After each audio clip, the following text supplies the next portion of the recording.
Quando tu abre a tua boca pra provocar os outros, tu tem que se garantir. Caso contrário, a tua fala vai se voltar contra você. Como é o caso de várias declarações que saíram pela culatra no futebol.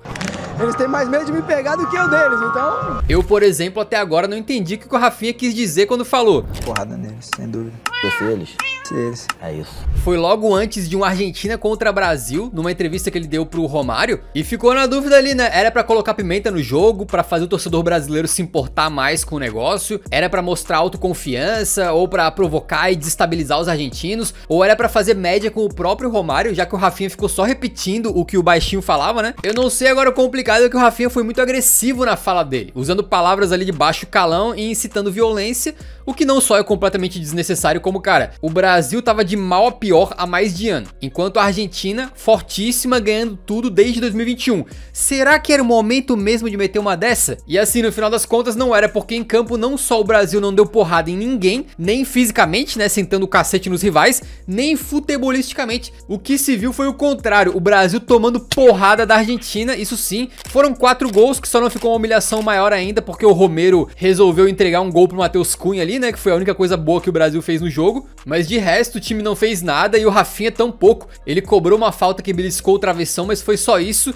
E ele, que talvez seja o craque da temporada europeia, meteu uma de Gasparzinho no final das contas, assim como outros nomes graúdos da seleção. Ainda tomou um encontrão do Dibu Martínez, ficou pianinho, também tomou um amarelo, ficou suspenso do próximo jogo. Então, cara, a gente não sabe como é que seria a partida sem essa declaração, e é muito possível que a Argentina ganhasse de qualquer forma, mas o complicado é que os próprios argentinos contaram que ouviram a declaração e, claro, compartilharam ali num grupo que eles têm. Então foi uma parada que serviu de motivação para eles amassarem o Brasa, e pra piorar, os jogadores do lado da Argentina nem entraram na pilha, eles simplesmente entraram motivados, ganharam na bola e ainda saíram por cima, elogiando o Brasil, como foi o caso do técnico Scaloni, que disse que adora o futebol brasileiro e desejou que o Brasil supere essa fase ruim. Ou seja, nem irritar os argentinos o Rafinha conseguiu por completo. Ele ofereceu porrada, mas não entregou nem soco, nem chute, nem nada, e ainda recebeu um abraço do Scaloni e um 4-1 no placar. Foi a crônica de uma humilhação completa. E não só pro Brasil, a gente sabe que quem vota pra bola de ouro leva em consideração as atitudes fora de campo também. Isso é um dos critérios lá dos caras. Então não seria impossível que essa besteira que ele fez aí possa acabar contribuindo negativamente pro prêmio, né? Vamos ver. Falando de brasileiro, vamos falar um pouquinho do Vinícius Júnior, que mesmo que não tenha conseguido entregar pela seleção com a frequência que a gente gostaria, o talento dele não se discute. A gente sabe disso e ele sabe disso também. E eu falo isso porque na temporada 23-24, o Real Madrid enfrentava o Atlético de Madrid na Copa do Rei, quando o Vini recebeu um lançamento e de prima com a parte de fora do pé mandou direto pro gol e quase marcou uma pintura. E aí nesse momento as câmeras flagraram ele falando pra si mesmo. E ele é mesmo, beleza? Ninguém questiona isso, só que essa fala obviamente deu uma viralizada na internet, porque no mesmo jogo, alguns minutos depois, o Vini perdeu uma bola no meio campo e ela caiu pro Griezmann. Aí o Grisú foi carregando, o Vini chegou na marcação, mas ficou pra trás 1, 2, 3 vezes, até que o francês simplesmente chutou e meteu um golaço daqueles, fazendo 3-2 pro Atlético, que depois meteu ainda mais um e eliminou o Real Madrid daquela Copa do Rei, enquanto o Vini não fez um jogo muito bom. Então ele não mentiu, realmente ele é muito bom, mas nesse jogo aí deu ruim. E nesse sentido aí quem manda bem é o Cristiano, porque ele tem essa de dizer que ele é bom demais e tal, só que ele faz isso depois de meter o gol, com a comemoração de eu tô aqui, né? Aí é garantido que não vai sair pela culatra, porque se ele tá comemorando é porque o gol já foi feito. E falando em Real Madrid, a gente lembra como eles ganharam a Champions de 2018 em cima do Liverpool, naquela final com as falhas do Karius, né? E o golpe de judô do Sérgio Ramos no Salah, que tirou o egípcio da disputa. Aquilo doeu muito pro Mo, né? E também pra todo o torcedor do Liverpool.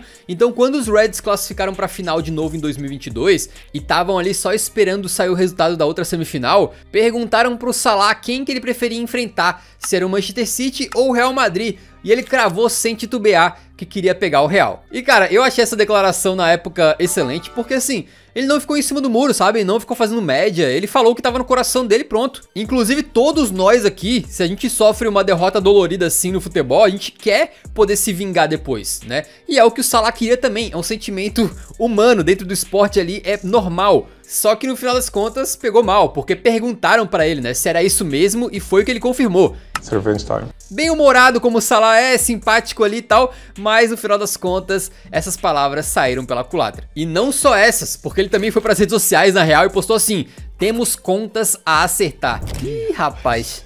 Pois o que o Salah talvez não esperava, né, é que do outro lado tinha o Vini Júnior, que marcou o gol do título, e tinha o Courtois, que fechou o gol. Parou quase sozinho o Liverpool, que foi muito superior no jogo. Então o belga garantiu ali que não era a hora da vingança e o Real Madrid saiu campeão. Pela segunda vez em cima do Liverpool do Salah. E vai ser a hora da vingança um dia? Acho que nunca mais, né? Porque para Liverpool e Real se pegarem mais uma final de Champions e com o Salah jogando lá ainda, dificilmente vai acontecer. Mas quem sabe um dia o Salah não vai jogar no Pachuca e tenta revanche contra o Sérgio Ramos que tá lá no Monterrey, vai saber, né? Por falar em confiança demais, o próximo caso é um dos mais famosos, principalmente no Brasil. Na final da Libertadores de 2011, o Santos foi campeão metendo 2 a 1 pra cima do Peñarol. No calor do momento, o lateral esquerdo do Peixe, o Léo, meteu uma frase que ficaria eternizada no folclore do futebol brasileiro. Perguntaram pra ele sobre o Mundial de Clubes que o Santos ia disputar e ele disparou: Japão, a gente se encontra lá, a gente pega o Barcelona lá, vamos ver se é isso tudo.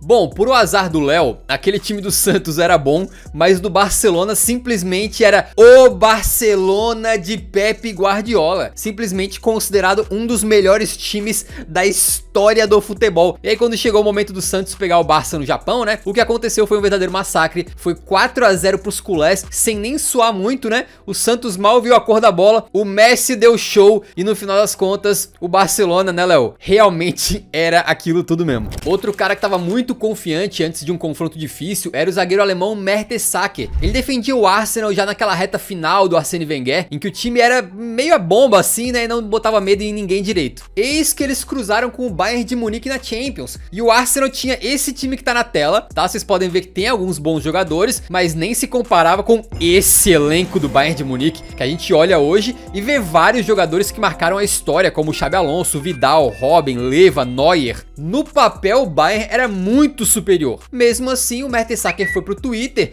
um dia antes do jogo de ida e soltou a seguinte pérola: hoje não estamos de brincadeira. E assim, nada demais, tá? O jogador tem que ter confiança mesmo. Eu gosto dessas provocaçõezinhas de leve que não fazem mal pra ninguém. Não acho que foi um erro dele necessariamente.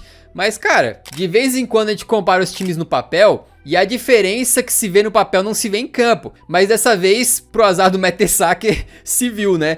O Bayern comprovou a superioridade e meteu 5 a 1 na Alemanha. E pra completar a crueldade, foi lá no Emirates e meteu mais 5 a 1. O Bayern simplesmente meteu 10 a 2 no placar agregado. 6 jogadores bávaros diferentes marcaram gol de tudo que é jeito. De cabeça, de fora da área, de pênalti, de cavadinha. Os últimos 2 gols no jogo de volta são humilhantes, porque dá pra ver os jogadores do Bayern chegando na área do Arsenal sem os zagueiros nem voltarem pra marcar. Os jogadores dos Gunners já tinham desistido completamente, né? Como se fosse, pô, sabe assim, fim de pelada? Quando aquele preguiçoso do teu time lá tá cansado e prefere tomar um gol do que correr? Tava nesse nível aí. E aí, pô, 10 a 2. Se isso aí era o Arsenal não estando pra brincadeira, imagina se o Arsenal entrasse brincando, né? Ainda falando em Arsenal e em 5 a 1, recentemente teve outra polêmica também por conta de uma treta entre o Gabriel Magalhães e o Haaland. E depois do City conseguir resgatar um empate heróico contra o Arsenal em setembro de 2024, o Haaland foi visto chegando perto do Arteta, técnico do Arsenal, e dizendo: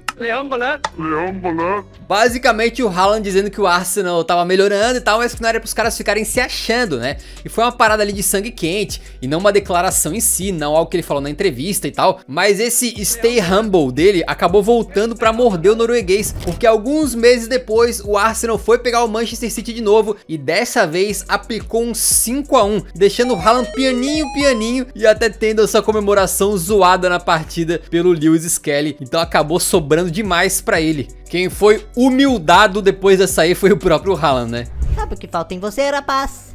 Humildade. E por falar em Arsenal, em 2013 ia ter um derby do norte de Londres contra o nosso Totão da Massa. O Tottenham naquela época tava numa curva ascendente muito grande, né? Naquele momento muito por conta de um tal de Gareth Bale, que viria a ser eleito o melhor jogador do campeonato inglês. A fase do galês era, pô, assim, espetacular, ele tava imparável e metendo cada bucha inacreditável de fora da área, né? Não à toa, depois dessa temporada que ele foi vendido pro Real Madrid. E aí antes do clássico, então, perguntaram pro Wenger, que era o técnico do Arsenal, né, sobre o Tottenham. Tottenham e o Bale. E o treinador respondeu na lata: não temos medo dele, nem de nenhum jogador. Grandão, hein? E cara, assim, eu bato palma porque realmente um time pra ser vencedor não tem que ficar tendo medo de ninguém mesmo. Todo adversário tem que imaginar que dá pra enfrentar de cabeça erguida e com um plano pra parar as principais armas dos caras e tal. Mas é aquela coisa, né? O Bale, ouvindo isso, deve ter ficado empolgadaço pra calar o Wenger, porque ele ganha uma bola de cabeça no meio campo, se movimenta pra receber na frente e tira do goleiro com requintes de crueldade, usando a parte de fora do pé ali. Um belo gol de um jogador que realmente tava on fire naquele momento. Depois o Tottenham ainda faz mais um gol praticamente idêntico na mesma movimentação. O Arsenal diminui e pressiona pelo empate, mas não consegue e perde o jogo por 2-1.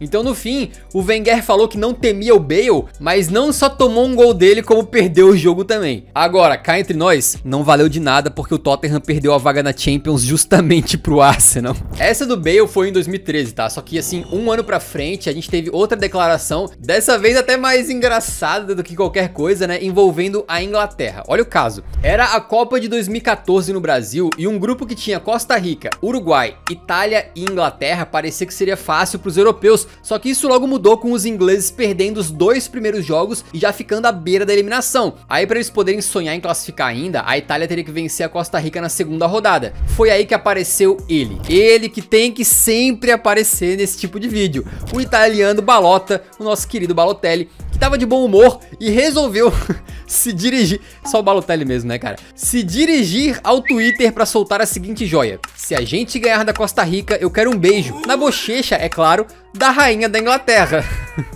Bom, tem diversos problemas com essa piadoca, mas o maior deles é o Balota achando que Copa do Mundo é hora de fazer piada, né? O resultado disso aí foi a Itália não só tomando 1-0 da Costa Rica com gol do Bryan Ruiz, aquele mesmo que passou no Santos, né? Como o Balotelli perdendo uma boa chance, perdendo uma chance claríssima, e a Itália perdendo o jogo, dando vexame e sendo eliminada na fase de grupos. E talvez o pior de tudo, o nosso querido Mário ficou sem o beijo que ele tanto sonhava, né? Ou na real, pra mim, quem saiu perdendo foi a Rainha Elizabeth, que perdeu a oportunidade de conhecer o Balota.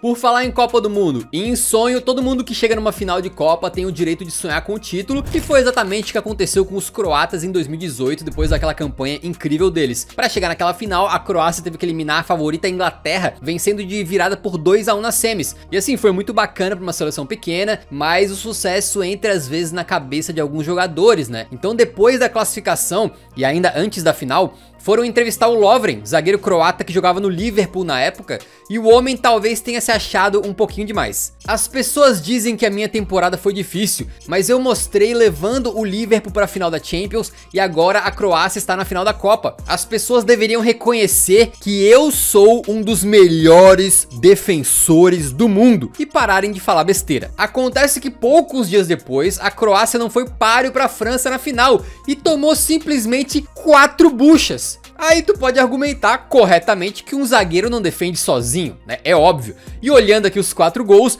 eu não acho que nenhum tenha sido falha ou culpa do Lovren. Mas não deixa de ser meio kármico o cara meter uma dessa antes da final e ver a defesa ser vazada 4 vezes em 90 minutos. E no final das contas, também sejamos sinceros, o Lovren tava certo, ele era sim um dos melhores zagueiros do mundo, um dos 100 melhores. Sem dúvida nenhuma. Diria até mais, o Lovren naquele momento era sem dúvidas um dos zagueiros do mundo. E falando na França, a gente pula diretamente para a Eurocopa de 2024, quando os franceses enfrentavam a Espanha na semifinal. Aí o nosso querido Rabiot, que nem gosta de uma polêmica, né, imagina, foi perguntado sobre a sensação Lamine Yamal. E naquela época ele cometeu o erro de responder da seguinte maneira: a gente não vai deixar ele se sentir confortável e vai mostrar que para chegar numa final de Euro, ele precisa mostrar muito mais do que ele já mostrou. Bom, eu não preciso nem dizer pra vocês que o Rabiot provocou o cara errado, né? Porque a Espanha virou o jogo contra a França justamente com o Yamal marcando um golaço absurdo